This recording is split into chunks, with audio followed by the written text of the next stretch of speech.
Yo, Ford Mustang. Mustang ke Mustang?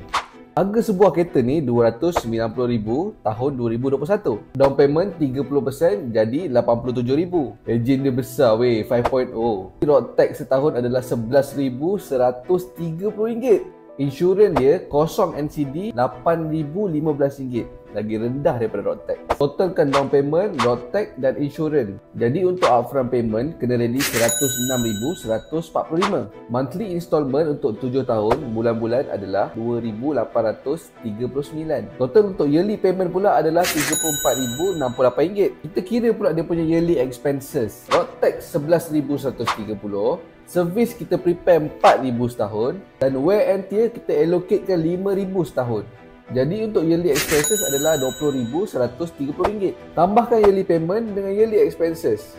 Dapatlah setahun RM54,198. Bahagikan dengan 12 bulan. Kita prepare RM4,615.